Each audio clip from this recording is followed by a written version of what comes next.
Bonjour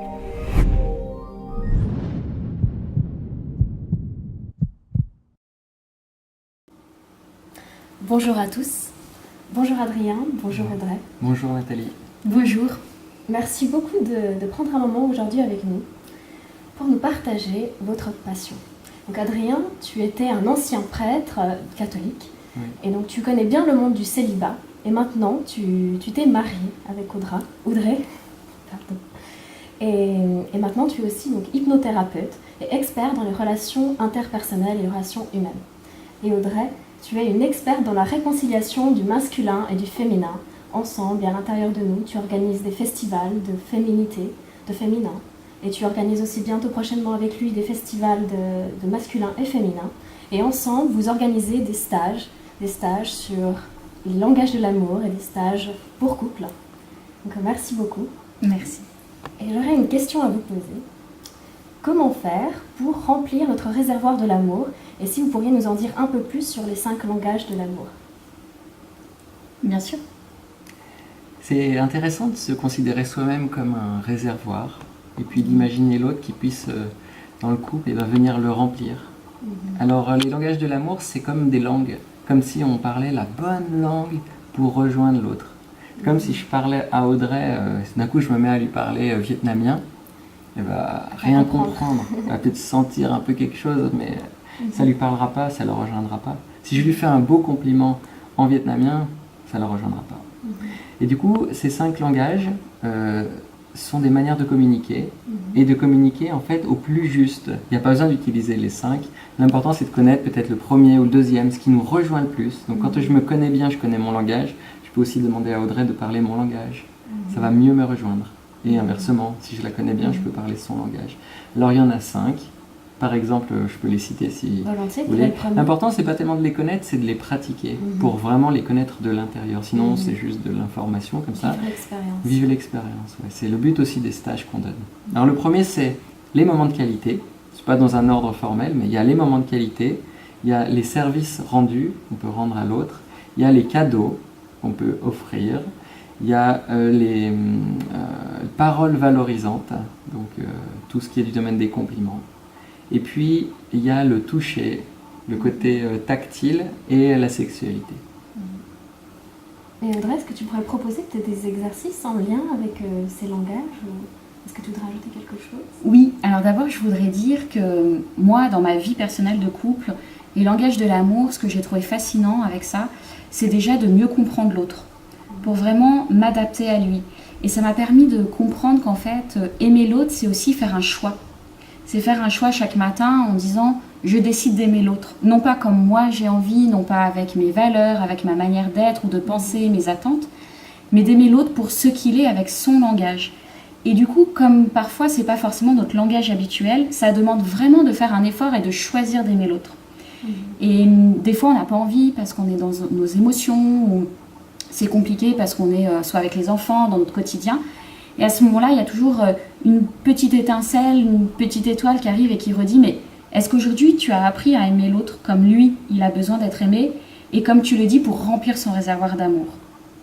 Alors, moi, par exemple, Adrien a besoin d'un langage d'amour par rapport aux paroles valorisantes, ce qui n'est pas forcément le cas pour moi. Ce n'est pas quelque chose qui va remplir énormément mon réservoir. Et je me suis dit comment je peux remplir son réservoir tout en étant dans son langage à lui. Et c'est vrai que pour ça, je me suis mis dans sa position en me disant il aime quoi dans la vie, Adrien? Qu'est-ce qui le passionne? Comment il parle? Quel est son langage? Et en faisant ça, j'ai fait toute une checklist en fait de son monde à lui, son univers qui n'est pas forcément le mien. Ça m'a permis en fait de plonger dans son univers et de me dire voilà, ça c'est une base de données pour effectivement quand je sens qu'il a besoin pour avancer dans son chemin ou que du coup on est moins connecté dans le couple, alors je peux sortir ma checklist et lui dire des choses qui vont effectivement aller droit dans son cœur. Effectivement, je vois tout de suite dans son regard que j'ai touché le cœur et que ça a complètement switché au niveau de l'esprit et c'est quelque chose qui va vraiment à ce moment-là le remplir. Et pas forcément qui me remplit. Et là, j'ai juste fait le choix, même si moi je ne suis pas remplie, j'ai fait le choix à ce moment-là de remplir son réservoir et de l'aimer ainsi. Et pour rebondir, quand on est rempli aussi par l'autre, quand il nous donne son amour, on est aussi plus porté naturellement à retourner vers l'autre et à lui donner de l'amour. Donc si on connaît aussi son canal, c'est d'utiliser son canal. Par exemple, si c'est les moments de qualité, c'est de prendre un petit moment, parfois ça peut être très court ou plus long si on a le temps, pour juste être ensemble. Parfois ce qu'on aime bien avec Audrey, c'est prendre un moment où on s'arrête, on s'assoit en silence, on se pose et on se regarde dans les yeux pendant 1 minute, 3 minutes, 5 minutes, ça dépend des fois. Et il y a toujours un moment d'émotion. Toujours un moment d'émotion. C'est vraiment cette intelligence du cœur qui est là, qui peut ressortir. C'est une vraie communication, c'est comme de se parler avec des mots. C'est même, peut-être même plus puissant. Je dirais plus puissant. Le silence a une puissance que les mots ne connaissent pas. Et on utilise du coup la technique de Gary Chapman. C'est lui qui a créé cette méthode, qui a créé des livres et qui a vraiment rejoint des milliers et des milliers de personnes, notamment aux États-Unis. Et dans l'application qu'on est en train de développer, Plusless justement, on veut pouvoir proposer un set de questions qui va permettre à l'autre de découvrir déjà en premier lieu leur langage de l'amour prioritaire et aussi apprendre à mieux se connaître l'autre. Et aussi, justement, on va utiliser le Love Tank, le réservoir de l'amour, et le remplir en pouvant offrir à l'autre des points, des love points, sur -10 à +10, justement, en fonction sur les échelles de besoins, des besoins prioritaires, des besoins émotionnels, à quel point ça a été satisfait ou pas, ce besoin. Et on va commencer à 10 ou à 0 dans le Love Tank? À 0. Il va falloir le remplir. Voilà, exactement. Et il peut être positif comme il peut être négatif. Justement, c'est important, on pense, de pouvoir exprimer quand même aussi son insatisfaction de temps en temps, mais bien sûr en compensant et en étant quand même, justement, on va développer davantage ce besoin, développer davantage l'habitude de la gratitude aussi, qui parfois on oublie ce qu'on apprécie l'autre. Donc on va quotidiennement rappeler le conjoint, rappeler les partenaires à se dire 5 mots par exemple de ce qu'ils ont apprécié de la journée. Dans les relations de couple, quand le réservoir de l'autre est rempli, si on a fait aussi quelques actions pour le remplir, c'est plus facile aussi de dire les choses qui ne vont pas bien. C'est plus facile de même tellement 100 000 fois plus facile de les dire quand le réservoir il est rempli que quand le réservoir il est déjà vide. Parfois on n'a pas le choix parce qu'on ne peut pas le remplir parce qu'il faut dire les choses. Mais en dehors de ces moments-là, si on s'aime, on peut aussi entendre. C'est comme si ça ouvrait les oreilles. On est prêt à écouter, prêt à entendre. On sent la bienveillance de l'autre et on est dans un état d'esprit d'ouverture. Ça mène à l'ouverture. C'est vrai que pour entendre, nous, ce qu'on fait souvent, c'est que soit on va utiliser des fois l'humour pour que ça passe plus facilement, ou un petit code, c'est-à-dire que par exemple, au lieu de lui dire là tu es colérique, on peut utiliser quelque chose qui va être une phrase un peu plus symbolique. Qu'est-ce qu'on avait utilisé une fois? Là tu es un petit peu... Il y a un tantinet chatouilleuse. Voilà. Par exemple, mais il faut les inventer au fur et à mesure comme ça. Un tantinet chatouilleuse, on trouve que c'est plus doux et en même temps, c'est comme un code entre nous qu'on sait qu'effectivement là, l'autre rentre dans sa zone où il peut être colérique ou dans une émotion un peu négative qui peut envahir un petit peu le couple et le foyer. Et des fois, utiliser un peu des symboles comme ça peut aider aussi à être juste soi, parce que c'est important. Dans un couple, c'est illusoire de croire qu'il n'y a plus jamais aucune attente. Et du coup, en étant comme ça permet de mieux gérer des fois les émotions qui font partie de notre quotidien et de l'humanité en fait. Et justement, ce réservoir de l'amour, ce Love Tank, grâce à ces chiffres qu'on va pouvoir accumuler dans ce Love Tank, ça va permettre un peu de représenter le niveau d'union qu'il y a dans le couple et surtout aussi cet équilibre entre le donner et le recevoir dans le couple aussi. Ça me paraît essentiel. En constellation familiale, c'est un point clé.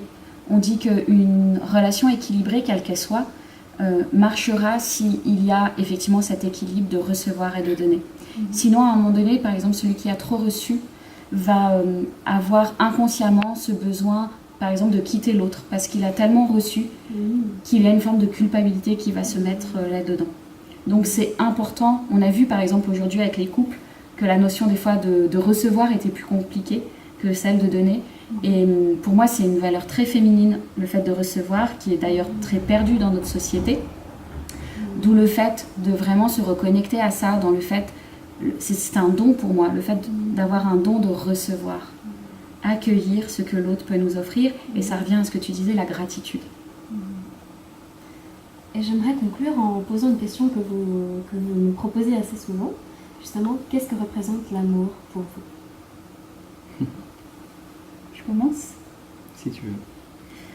Eh ben, je dirais que l'amour, c'est quelque chose qui est comme un millier d'étoiles. Un millier d'étoiles parce qu'il n'y a pas une réponse, qu'il y en a des milliers, qu'elles seront propres à chaque personne tout simplement parce que ça va dépendre de ce qu'elle a vécu, de ce qu'elle ressent, des symboles qu'elle peut mettre sur l'amour, de ses attentes. Et que moi, personnellement, l'amour, c'est effectivement toutes ces étoiles. Ça peut être quelque chose que je vis avec mon couple, avec mes enfants, donc dans une union, ou avec également de la famille, des amis, mais avec la nature. C'est quelque chose que j'ai pu découvrir dans des unions personnelles avec moi-même et en connexion avec le grand tout, ce que j'appelle. Et en fait, ce que j'aime dans l'amour, c'est que c'est quelque chose qui est perceptible, qu'on peut ressentir, et en même temps, on ne peut jamais vraiment l'avoir complètement. Ça reste toujours un peu mystérieux. Et j'aime bien les sciences aujourd'hui qui essaient de tout expliquer, tout analyser. Et pour moi, l'amour, c'est le plus grand mystère de la vie. Et je trouve ça tellement beau de ne pas pouvoir tout expliquer dans la vie. Ça revient à expliquer autrement que physiologiquement comment un enfant peut naître. Et on a beau expliquer toute la physiologie, pour moi, il y a autre chose aussi qui s'y passe. Et ça, on aura beau faire de la science quantique ou ce qu'on veut, ça reste un petit peu mystérieux et ça, je trouve ça génial. Indéfinissable, oui. Merci.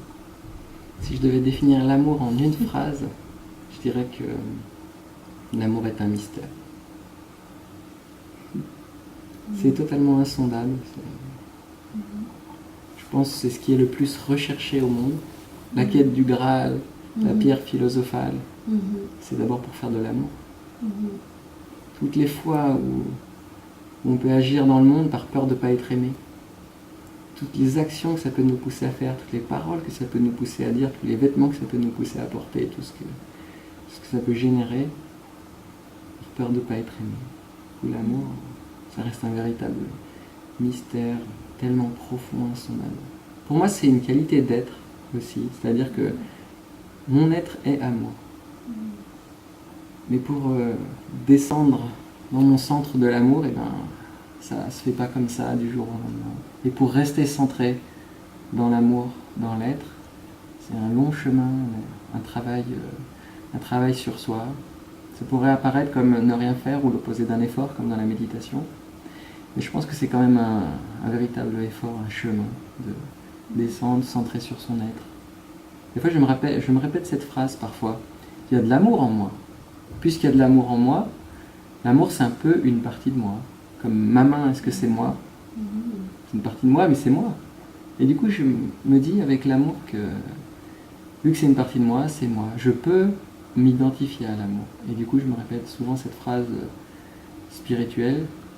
Je suis amour. Et je la répète. Puis après, les mots partent, il n'y a plus que amour. Et je baigne dans ce mot.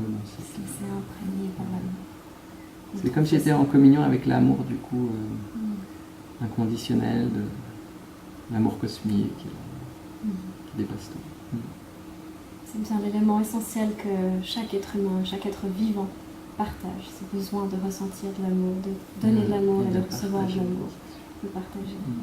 Et pour moi, c'est vraiment aussi cette capacité de pouvoir aimer l'autre tel qu'il est, l'accepter dans sa partie d'ombre, dans sa partie de lumière, et d'être accepté pour la partie de lumière, et vraiment juste accueillir la personne telle qu'elle est, dans le non-jugement, et pour qui elle est, lui donner le droit d'exister, lui donner le droit d'être aimé.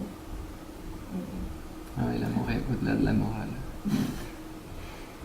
L'amour, c'est effectivement c'est un idéal. Merci infiniment pour votre partage. Merci à toi, Nathalie. Merci Audrey, merci Adrien. Merci. Que représente l'amour pour vous? Et qu'est-ce que vous appréciez le plus chez votre partenaire? Et quel est votre ordre de priorité dans vos langages de l'amour? Donc, si on faisait un bref résumé, est-ce qu'en priorité vous avez peut-être le toucher, les moments de qualité, les cadeaux, les services rendus, ou alors les paroles bienveillantes, les paroles valorisantes. Merci beaucoup, à bientôt.